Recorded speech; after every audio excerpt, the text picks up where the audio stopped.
vous bénisse richement.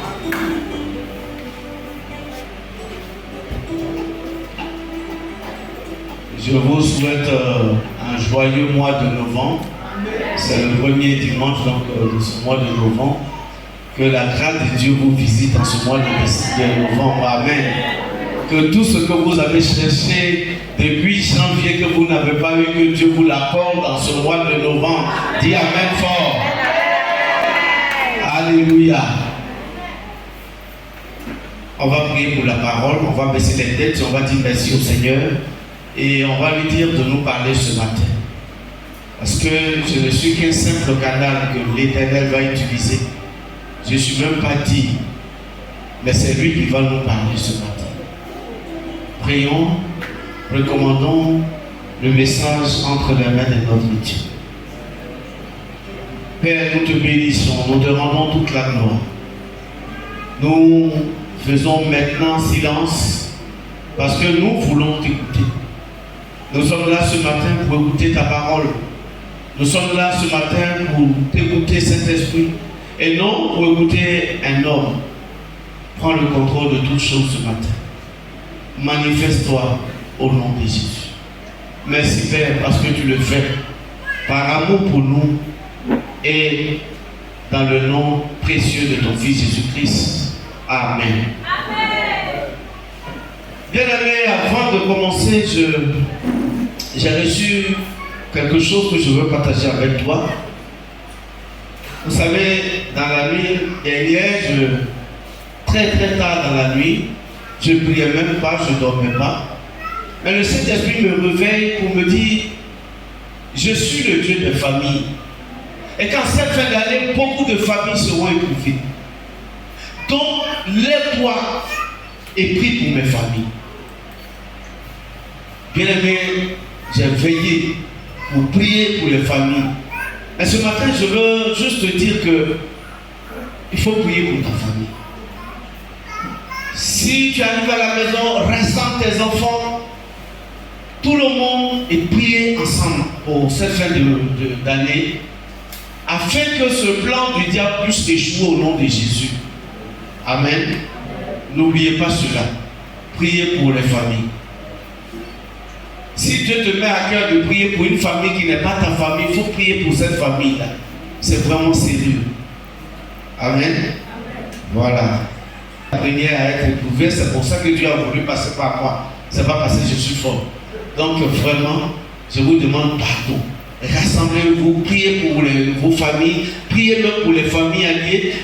Oui, priez pour vos amis. Parce que quand le Seigneur révèle cela, c'est que le plan du diable a déjà échoué. Amen. Donc je sais que ça a échoué et que ta famille va rentrer en 2024 dans la paix, dans la joie, au nom de Jésus. Tu n'as pas bien répondu. Il s'agit de ta famille, hein? Amen. Bien-aimés dans le Seigneur, nous allons lire rapidement 2 portions de l'Écriture parce que le temps est très parti et aujourd'hui je voulais être très long, que le temps est très parti, donc je serai obligé de faire un résumé. Amen.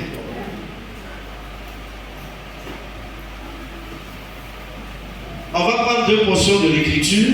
Prenons le livre de Michée. Michée chapitre 5, verset 1. Et deuxième portion, nous allons prendre Matthieu chapitre 2, du verset 1 au verset 12. Michée 5, verset 1. Dans d'autres versions, c'est verset 2, mais dans ma version, c'est verset 1. Dans tous les cas, quand on va lire, on va se goûter, on va se comprendre. Donc, en attendant que vos ennemis prennent Matthieu chapitre 2 du verset 1 à 12, je vais lire Michée chapitre 5, verset 1. Je lis la parole du Seigneur. Et toi, Bethléem Ephrata, petite entre les milliers de Juda, de toi sortira pour moi celui qui dominera sur Israël et dont l'origine remonte aux temps anciens, au jour de l'éternité. Amen. Serviteur Mimi, tu vas prendre Matthieu chapitre 2. On va aller du verset 1 à 12.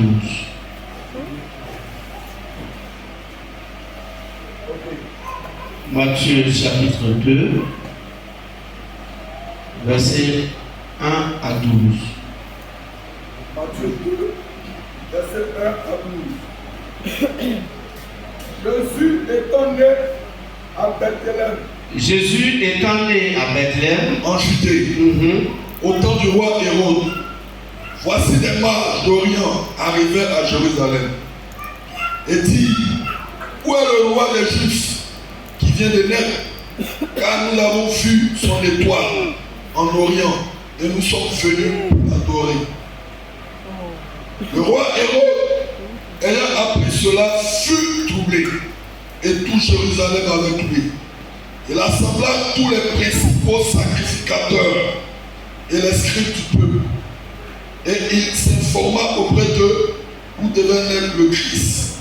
Il lui dit: à Bethléem en Judée, car voici ce qui a été écrit par le prophète. Et toi, Bethléem, terre de Juda, tu n'es certes pas la moindre entre les principales villes de Juda, car de toi sortira un chef qui pètera Israël mon peuple. Alors, Hérode fit appeler en secret les mages et s'enquit soigneusement auprès d'eux. Depuis combien de temps l'étoile brillait? Puis il les envoya à Bethléem en disant: allez et prenez des informations exactes sur le petit enfant. Quand vous l'aurez trouvé, faites-le moi savoir, afin que j'aille aussi moi-même l'adorer. Après avoir entendu le roi, il partit et voici l'étoile qu'ils avaient vue en Orient marchait devant eux jusqu'à ce qu'étant arrivé au-dessus du lieu où était le petit enfant. Elle s'arrêta. Quand ils aperçurent l'étoile, ils furent saisis d'une très grande joie. Ils entrèrent dans la maison, virent le petit enfant avec Marie, sa mère, se prosternèrent et l'adorèrent. Ils ouvrirent ensuite leur trésor et lui offrirent en présent de l'or, de l'encens et de la myrrhe. Puis, divinement avertis en songe de ne pas retourner vers Hérode, ils regagnèrent leur pays par un autre chemin. Amen. Parole de l'Éternel. Alléluia. Que le Seigneur nous bénisse encore. Voici deux textes que nous lisons. Et les deux textes parlent de la même chose, la naissance de Jésus-Christ de Nazareth, notre roi. Amen. Certainement, on dit, mais c'est pas Noël, pourquoi on va parler de la naissance? Mais on en parlera ce matin. Alléluia. Donc, voici que la Bible nous dit dans le livre de Matthieu, donc, le roi, ou du moins notre Seigneur Jésus-Christ, c'est vraiment notre roi, est né à Bethléem.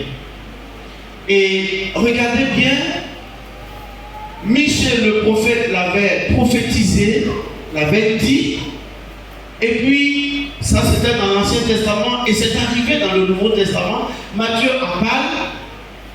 Et voyez-vous, ce qui m'intéresse dans l'histoire, c'est pas de rappeler la naissance de Christ, nous savons déjà bien, mais c'est le travail des mages. Nous voyons que des mages sont en Orient. Orient, ça veut dire l'Est. Sont en Orient et nous connaissons les pays de l'Orient, c'est le Japon, Chine, Corée. Bon, voici ce côté qu'on appelle Orient.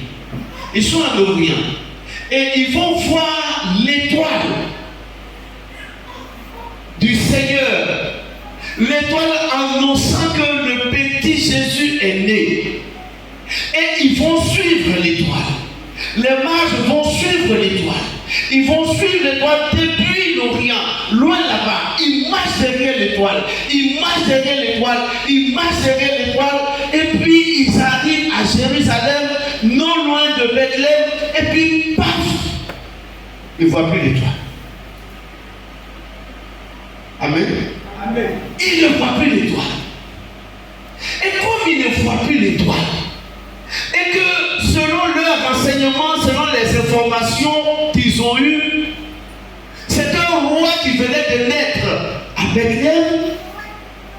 Ils vont dire, bon, d'accord, c'est vrai qu'on ne voit plus l'étoile, mais comme c'est un roi qui va naître, il faut qu'on aille se renseigner chez le roi. N'est-ce pas? Parce que c'est un roi qui va naître. Or, pour qu'il soit roi, il va être prince d'abord, grandir et puis devenir roi. Donc, pour le chercher, il faut aller donc chez le roi. Donc, ils vont se rendre chez le roi Hérode. Quelqu'un me suit? Je vais te faire comprendre une chose. Généralement, on cherche les rois chez le roi, c'est pas vrai. Hein? C'est pas tous les rois qui naissent chez le roi. Si tu cherches le roi que tu veux épouser, il ne faut pas forcément aller chez le roi là-bas.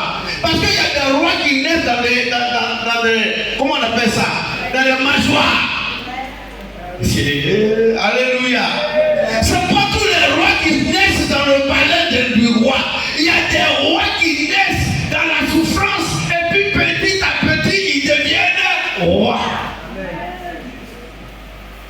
Donc il faut aller chez le roi Hérode pour se renseigner. Mais chose qui m'intéresse, c'est que Hérode même n'était pas informé.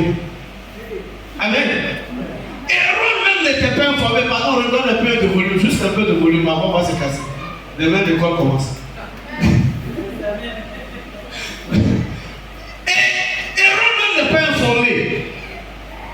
Et il faut se rendre chez Rome pour se renseigner. Et donc c'est ce travail de mages qui m'intéresse. C'est pourquoi ce message ce matin, mon message ce matin a pour thème une interrogation. Le thème de mon message, c'est que cherche-t-il chez Hérode? Amen.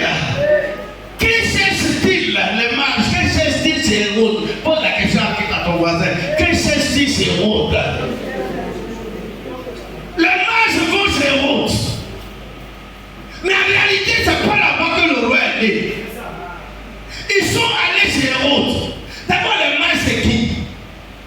Les mages, c'est les ceux qui, dans l'Antiquité, ils s'interprètent les songes, les magiciens, les occultistes, les dévins, les voyants, même les sorciers. Amen. Tous ceux-là font partie de ce qu'on appelle les mages. Et ce sont ces sorciers, ces mages, ces dévins, ces magiciens qui, depuis l'Orient, ont appris que le Fils Jésus est né et qui vont abandonner toutes leurs activités pour venir l'adorer. J'ai compris, premier conseil que je fais, c'est que, attention, même les mages sont soumis à l'Éternel, le roi des rois, à Jésus-Christ de Nazareth. Les mages sont soumis aux ordres de Jésus-Christ de Nazareth. Ce matin, laisse-moi te dire, tous ceux qui te tourmentent, tous les sorciers qui te tourmentent, ils sont soumis à ton Dieu. Dis Amen fort. Les mages sont soumis à Jésus-Christ de Nazareth. Et s'ils sont soumis à Jésus-Christ de Nazareth, il peut en disposer comme il veut. Il peut s'en servir comme il veut. Ce matin, je veux t'annoncer que le Seigneur va envoyer des ennemis. Il va utiliser des sorciers du village pour te lever, pour te bénir, pour t'agrandir. Tout ce que tu cherches, qu'ils avaient bloqué, ce matin, laisse-moi t'annoncer que le Seigneur va les utiliser comme il veut pour que tu sois élevé. Oh, donc ils sont soumis. Alléluia. Puisqu'ils sont soumis, Dieu va les utiliser pour te lever. Mais je vais encore plus loin. Puisqu'ils sont soumis, Dieu est capable de les utiliser afin qu'eux, ils partent de leur vie de péché, de leur vie de sorcellerie à la conversion, à l'adoration de Christ. Je te le dis parce que généralement pour évangéliser, nous cherchons ceux qui sont déjà bons et perdus. Mais attention, le sorcier de ton campement, il peut venir à Jésus, il peut adorer Dieu. Donc désormais, va vers lui. Tu lui dis, puisque tu es soumis à Dieu, Dieu va t'utiliser pour que tu deviennes aussi pasteur. Donc, Dieu va utiliser tes ennemis pour te lever. Dieu va utiliser les mages, les sorciers que tu crains pour te lever. Alléluia. Je continue. Et il faut donc se rendre chez le roi Hérode. La question que j'ai posée d'ailleurs que le thème c'est, que cherche-t-il chez Hérode? Qu'est-ce que les mages cherchent chez Hérode? Ils s'en vont.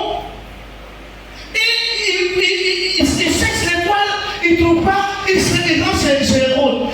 Bien, mais ce n'est pas une punition que Dieu a voulu les faire en les faisant rentrer chez Hérode. Non, Dieu ne voulait pas les punir en cachant l'étoile afin qu'il aille souffrir chez Hérode. Non, ce n'était pas ça. Mais Dieu a permis qu'il aille chez Hérode pour qu'ils informent Hérode de ce que Dieu a envoyé imprès sur la terre. Hérode ne savait pas. Quand c'était les écritures que nous venons de lire, Hérode ne le savait pas. Mais ils sont rentrés. C'est eux qui ont apporté l'information à Hérode. C'est eux qui ont dit à Hérode que, attention, le prince vient de naître à Bethléem. Mais ce qui a fait que je me suis posé la question, je dis, mais quand nous lisons la suite des Écritures, nous voyons que si, quand Hérode a appris, il va faire mourir les enfants. Mais si Dieu lui-même savait que, en informant Hérode, il allait mettre en péril la vie d'un enfant, Jésus-Christ, et même la vie des autres enfants, pourquoi tu as permis cela?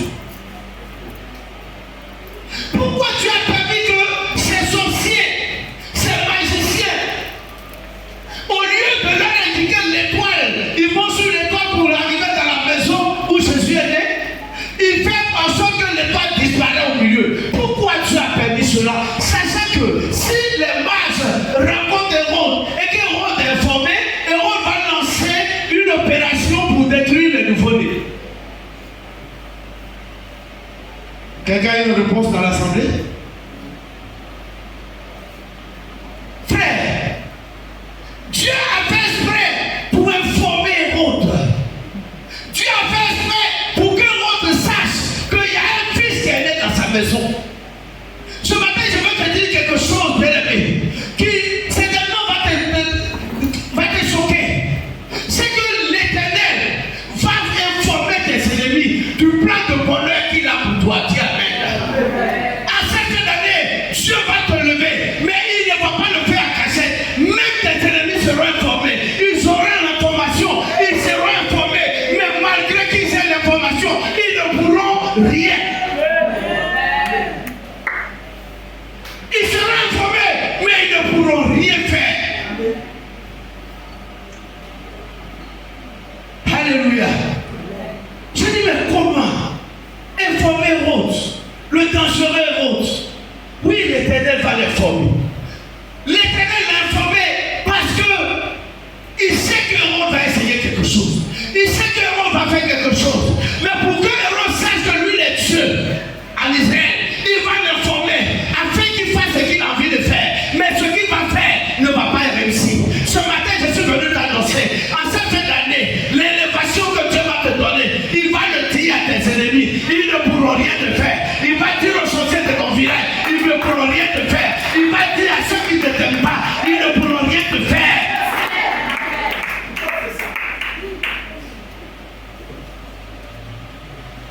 Souvent, on dit non, je cache mes projets, tout ça. Mais le Seigneur dit, je vais faire de tes ennemis tes marchepieds. S'ils ne sont pas réveillés pour se lever contre toi, comment tu peux avoir des marchepieds d'ennemis? Regarde, le rôle du marchepied, c'est de te lever afin que tu vois plus loin.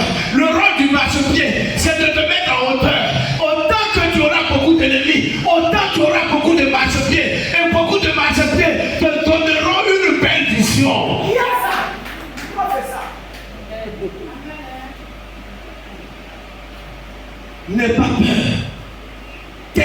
ennemis seront informés d'ici là. Tout à l'heure, l'évangéliste en parlait, on a deux angles, excusez-moi. Lui, c'était l'angle de prière, donc c'est tout à fait normal. Et je veux donc revenir sur la même histoire de Joseph. Joseph a eu deux songes.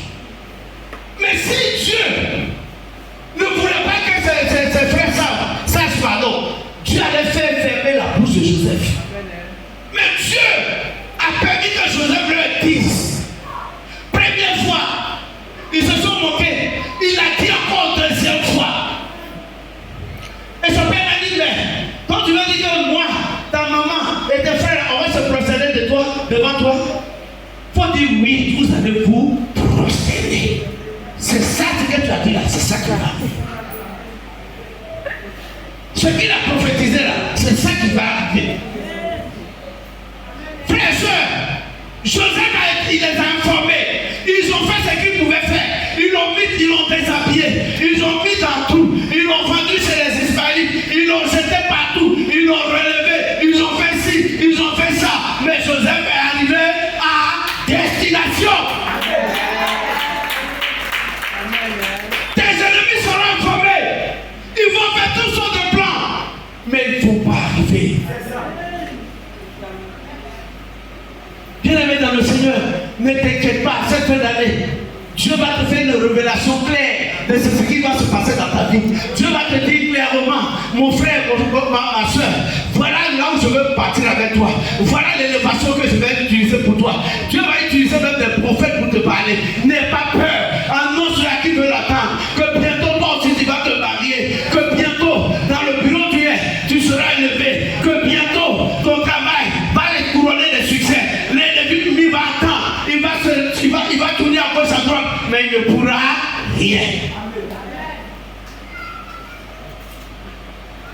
Tu as fait exprès. Il dit, je vais titiller ce héros, tu vas voir. Je vais le titiller. Je sais qu'il est plein de haine. Je vais le titiller. Il va se lever à haine, mais je vais lui montrer que je suis digne. La situation que tu traverses, est une situation pour te servir de témoignage. Ton témoignage va également contaminer les autres. Parce que l'Éternel va faire. Ils vont voir, ils vont essayer, ils vont échouer, ils vont se relever, ils vont échouer. Et ils verront que ton Dieu est un Dieu vivant. Amen. Alléluia. Amen. Dieu leur donne effectivement Dieu les informe. Tous les ennemis, n'aie pas peur. N'aie pas peur. N'aie pas peur. Je reçois une prophétie de quelqu'un que Dieu va élever en décembre, particulièrement à partir du 27 décembre. Dieu me dit de te dire, à partir du 27 décembre, il y aura un changement dans ta situation. Et ce changement là, il va opérer, les gens sauront, mais ils ne pourront rien te faire. À partir du 27 décembre, particulièrement, j'entends 27 décembre, tu es là parmi nous ce matin. À partir du 27 décembre, quelque chose de nouveau va arriver dans ta vie. L'Éternel me dit de te dire, un changement notable va arriver dans ta vie. Mais l'ennemi saura et il ne pourra rien faire. Alléluia. Vous savez, Jésus avait parmi ses disciples un sorcier qu'on appelait Judas. Jésus savait qu'il est sorcier. Jésus savait qu'il est hypocrite. Jésus savait qu'il est méchant. Mais Jésus a fait exprès pour nous former. Il dit, détruisez ce temple, en 3 jours je le rebâtirai. Il dit à ses disciples, 3e jour je vais ressusciter.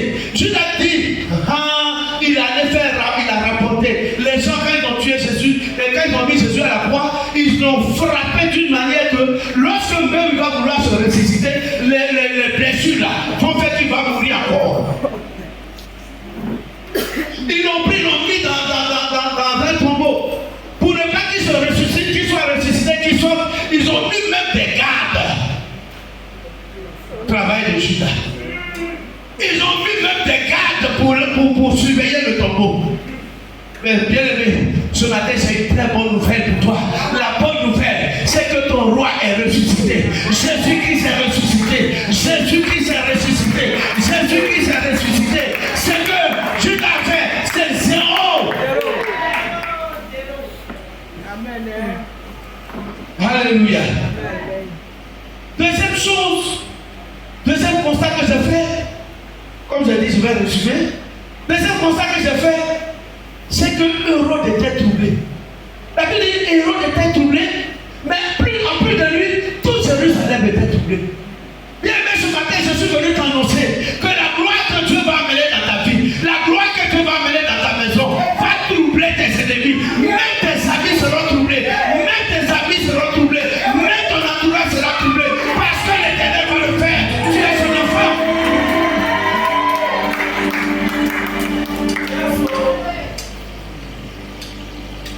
L'entourage était troublé. Hérode était troublé. Ta bénédiction va troubler des gens. Ta bénédiction va troubler des gens. Ton élévation va troubler des gens. La gloire de Dieu dans ta maison va troubler des gens. Ce que Dieu va mettre devant toi, ça va troubler beaucoup de personnes. Je vais aller vite. Autre chose. Autre remarque que j'ai faite, c'est que Hérode a essayé. Comment soit béni, lève la main, je vais prier pour toi. Amen. Lève la main, lève bien la main. Éternel, merci pour ta servante. Que ta grâce, une grâce particulière sur sa vie. Seigneur, il y a une porte nouvelle sur sa vie qui s'ouvre. Parce que tu l'as fait. Au nom puissant de Jésus. Amen. Amen. Je continue pour dire. Hérode va essayer. Bien, mais je suis venu t'annoncer que Dieu donnera à tes ennemis le droit d'essayer. Mais à ce droit d'essayer, il va ôter un droit, le droit de réussir. Il va essayer, mais il ne réussira pas. Il va essayer, mais il n'a pas le droit de réussir. C'est pourquoi, bien aimé, dans Ésaïe chapitre 54, verset 17, la Bible dit, toute âme forgée contre vous sera sans effet. Ils essaieront, pardon, mais ils ne réussiront pas. Dieu leur a donné le pouvoir, le droit d'essayer, mais le droit de réussir, c'est pas pour eux. C'est pourquoi, bien aimé, toi qui es chrétien, quel que soit là où l'ennemi te met aujourd'hui, ne crains pas. Il ne fait qu'essayer, mais il ne va pas réussir. Là où l'ennemi est en train de t'amener aujourd'hui, si tu ne comprends pas ta situation, ce matin, tu vas dire à ton ennemi, tu n'as que le droit d'essayer, mais tu n'as pas le droit de réussir. Amen. Il essaiera de te fatiguer sur le chemin de la réussite, mais il ne va pas arriver au bout. Tout le monde va mal parler de toi, parce que l'ennemi va faire en sorte que les gens te voient mal. Mais laisse-moi te dire, il ne peut qu'essayer. C'est son droit d'essayer. Mais il ne va jamais arriver à réussir. Quelqu'un va dire non, je cache mon projet de mariage pour pas mes parents vont savoir. L'homme d'à côté, il faut partir les 6 heures, il va empêcher ma dot, et à cause de lui, ma dot ne va pas avoir lieu, je ne vais pas réussir. Bien aimé, si ça n'a pas marché, c'est que ce n'est pas le plan de Dieu. Parce que si c'est le plan de Dieu, il va échouer. Tu vas faire ta dot, il va échouer. Tu vas faire ton mariage, il va échouer. Tu vas faire ton voyage, il va échouer. Tu vas avoir ton élévation.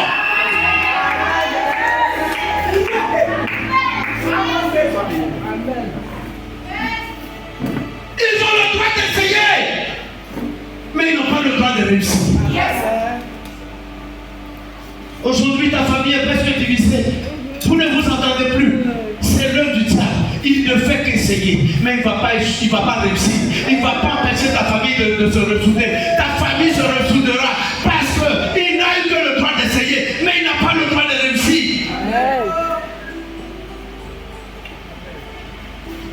Alléluia. Amen. Le temps que je me suis donné est fini. Autre point, certainement le dernier. Alléluia. Et ça me fait l'autre point que j'aborde va en rapport avec Michée, chapitre 5 que nous avons lu. La Bible dit, toi, Bethléem, certes tu es la plus petite, tu es la moindre, mais de toi sortira un. Alléluia. Amen. Alléluia. Amen. Bethléem était petit, mais de là est sorti le plus grand. Qu'est-ce que je veux te dire? Ce matin, je suis venu t'annoncer une bonne nouvelle. Ce que tu es là, Dieu ne regarde pas ça. Dieu travaille avec les faibles, Dieu travaille avec les petits, Dieu travaille avec les minimisés, Dieu travaille avec les rejetés, Dieu travaille avec ceux qu'on repousse. Dieu prend celui qui est petit pour le faire grand. Il est le seul Dieu qui n'a pas peur de faible, parce qu'en prenant ta faiblesse, il ne deviendra pas faible, mais au contraire, il prendra ta faiblesse pour te rendre grand. Si les gens te rejettent, ce matin c'est une bonne nouvelle pour toi. Si les gens te minimisent dans ta famille, ce matin c'est une bonne nouvelle pour toi. Dieu travaille avec ceux qui sont rejetés. Dieu travaille avec ceux qui sont minimisés. Dieu travaille avec les inintelligents. Alléluia. Parce que si Dieu travaille avec toi, tu es déjà grand. Tu vas dire que c'est parce que tu es déjà trop fort. Que tu es trop fort, que tu es arrivé là. C'est pourquoi Dieu ne va pas travailler avec ta force. Il a dit à Gédéon, Gédéon dit, je suis le plus faible. Il dit, mais c'est toi, je veux. Si quelqu'un te méprise, accepte cela ce matin, parce qu'il est en train de te donner la forme que Dieu veut pour te lever. Il est en train de te donner la taille que Dieu veut pour te lever. C'est ce rejet qui va faire que Dieu va te grandir. David était le plus petit. Quand Samuel est arrivé dans la maison, il cherchait ceux qui sont déjà forts pour les moindres. La Bible dit que David était au champ, tellement méprisé, tellement rejeté, tellement minimisé. Mais c'est lui que Dieu veut. Au combat, David contre Goliath, vous connaissez l'histoire comme les Philistins. Il y avait des généraux qui étaient assis là. Il y avait des grands de l'armée qui savaient manier les armes. Mais Dieu ne s'est pas pris, il ne les a pas pris. C'est le petit David qui ne savait que manipuler un simple poids. C'est lui qui a été le choix de Dieu. Amen. Ce matin, je suis venu t'annoncer, ta faiblesse intéresse Dieu, ton rejet intéresse Dieu, ta relation de petitesse intéresse Dieu.